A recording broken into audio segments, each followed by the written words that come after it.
মৰমৰ ছাত্ৰ ছাত্ৰীসকল, আজি মই তোমালোকক এটা সাধু ক'বলৈ ওলাইছোঁ।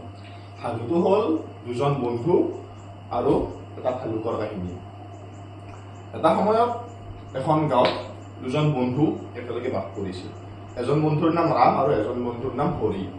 ৰাম আৰু হৰি সৰুৰ পৰা নলিবলৈ লগা বন্ধু আছিল। তেওঁলোকে সকলো সময়তে ইজনে সিজনৰ লগত সহযোগ কৰি সকলো কাম কৰিছিল, লগতে একেলগে খেলা ধূলা কৰি সিহঁতৰ জীৱন অতিবাহিত কৰিছিল। এদিনাখন ৰাম আৰু হৰিয়ে এখন হাবিলৈ ফুৰিবলৈ ওলাল।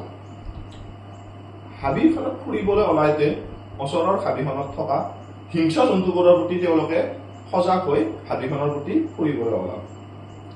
তাৰ পাছত তেওঁলোকে হাবিখনত যেতিয়া সোমালে, হাবিখনত সোমোৱাৰ পাছত ৰাম আৰু হৰিয়ে আলোচনা কৰিলে যে আমি এই হাবিখনত যিহেতু হিংস্ৰ জন্তু বহুত আছে, গতিকে অলপ সতৰ্ক হৈ অলপ সজাগ হৈ হাবিখনত তেওঁলোকে ফুৰিব লাগিব।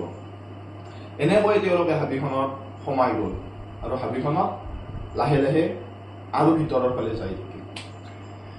ভিতৰৰ ফালে যাই থকাত হৰিয়ে ৰামক ক'লে যে ৰাম, এই হাবিখনত বহুতো হিংস্ৰ জন্তু থাকিব পাৰে, গতিকে যদি কিবা কাৰণত কোনোবা হিংস্ৰ জন্তুৱে আমাক আক্ৰমণ কৰে বা হিংস্ৰ জন্তুৰ সন্মুখত আমি উপস্থিত হওঁ, তেতিয়া আমি দুয়োজনে ইজনে সিজনৰ সহযোগী হৈ আমি হিংস্ৰ জন্তুৰ লগত মোকাবিলা কৰিব লাগিব। তেতিয়া ৰামে ক'লে, হ'ব হৰি, মই সদায় সদায় সকলো সময়তে তোমাৰ লগত আছো। এনেকৈ কৈ তেওঁলোক দুয়োজনে আৰু আগুৱাই গৈ থাকিল। কিছু সময় যোৱাৰ পাছত এডাল গছৰ ওচৰত তেওঁলোকে এটা কিবা আচুবা যেন লগা জন্তুৰ উপস্থিতি অনুমান কৰিলে।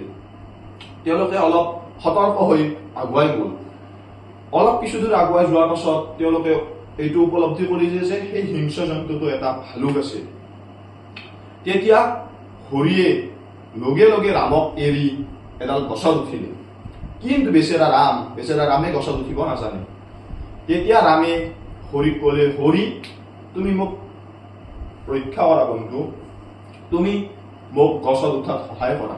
কিন্তু হৰিয়ে ৰামৰ কথা নুশুনি নিজেই হৰিয়ে ৰামক সহায় নকৰি হৰিয়ে গছৰ ওপৰৰ ডালডালত উঠি গ'ল, যাতে ভালুকে তাক কোনো ধৰণৰ আক্ৰমণ কৰিব নোৱাৰিলে।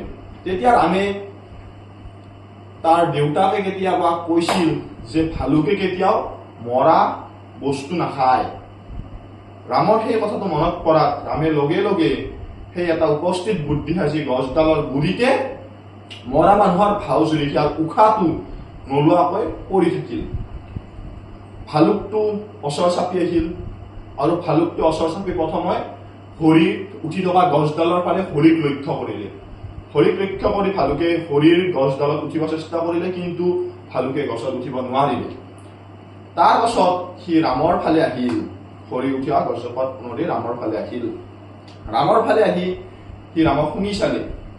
ৰামক শুনি চোৱাত দেখিলে যে ৰামে উশাহ নিশাহ লোৱা নাই।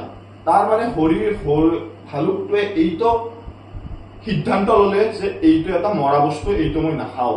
এনেকৈ কৈ ভালুকটো তাৰ পৰা গুচি গ'ল। ভালুকটো যেতিয়া গুচি গ'ল, তেতিয়া ৰামে উঠি থিয় হ'ল। উঠি থিয় হোৱাৰ পাছত হৰিও গছৰ পৰা নামি আহিল।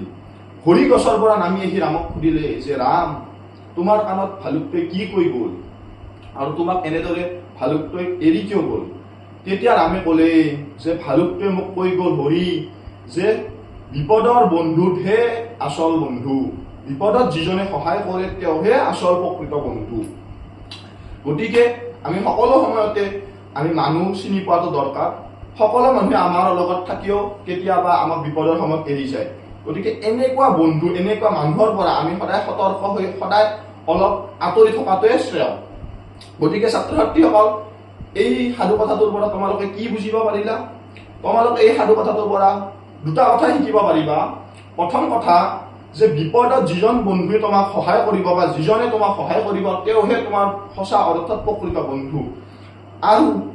আৰু এটা কথা বুজিব পাৰি, যেতিয়া ৰামে তাৰ দেউতাকৰ কথাটো মনত পেলাই সি যেতিয়া মৰা মানুহৰ ভাও জুৰিলে, সেই কাহিনীটোৰ পৰা এটা কথাই বুজিব পাৰো যে আমি সদায় বিপদতো আমি ভয় নকৰি আমি আমাৰ কিবা এটা বুদ্ধিৰ দ্বাৰা, মানে উপস্থিত বুদ্ধিৰ দ্বাৰা আমি বিপদৰ পৰা হাত সাৰিব পাৰো।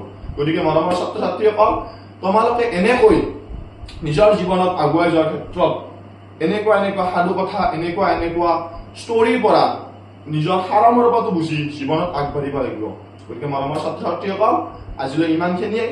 আৰু পিছত কোনোবা এটা ষ্টৰী টেলিঙত লগ পাম। ধন্যবাদ।